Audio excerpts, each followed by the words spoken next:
Hi అండి. ఈరోజు ములక్కాడ చికెన్ తయారీ విధానాన్ని నేర్చుకుందాం. ట్రస్ట్ మీ, చాలా బాగుంటుందండి. 3/4 కేజీ కాల్చిన చికెన్ అండి. ఏ చికెన్ అయినా పర్లేదండి. కావలసిన పదార్థాలు: 2 ఉల్లిపాయలు, 2 టమాటాలు, 5 పచ్చిమిర్చి, 3 ములక్కాడలు, సగం పచ్చి కొబ్బరి ముక్క, 5 కాజు, 5 లవంగాలు, 6 మిరియాలు, 2 ఇలాచీలు, చిన్న దాచిన చెక్క ముక్క, బగారాకు, కొత్తిమీర, 1 టీ స్పూన్ ధనియాలు, 2 ఎల్లిపాయలు, చిన్న అల్లం ముక్క. ఇప్పుడు చెప్పిన పదార్థాలన్నీ మిక్సీ జార్లో వేసుకొని తగినంత ఉప్పు వేసుకొని మిక్సీ జార్లో మెత్తగా పేస్ట్లా గ్రైండ్ చేసుకోవాలి.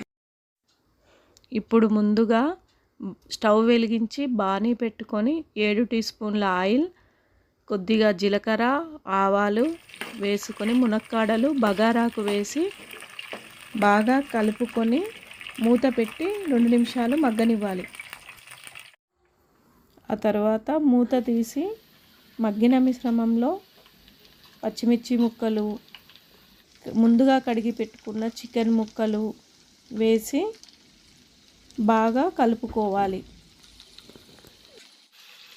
అందులోనే 1/2 టీ స్పూన్ పసుపు వేసి 3 నిమిషాల పాటు మీడియం ఫ్లేమ్లో అడుగంటకుండా కలుపుకోవాలి. ఇప్పుడు 3 టీ స్పూన్ల కారం వేసుకోవాలి. కారం మీకు రుచికి తగినంత వేసుకోండి.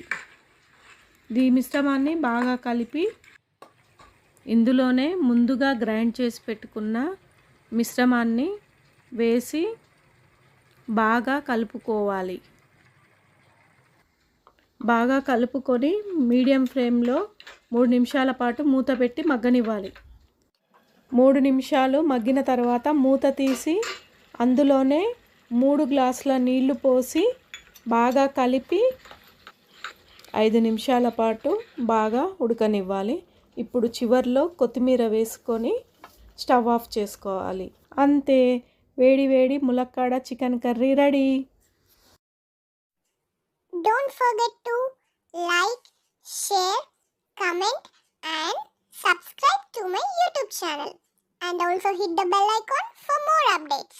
Itlu me, Nikila Srinivas.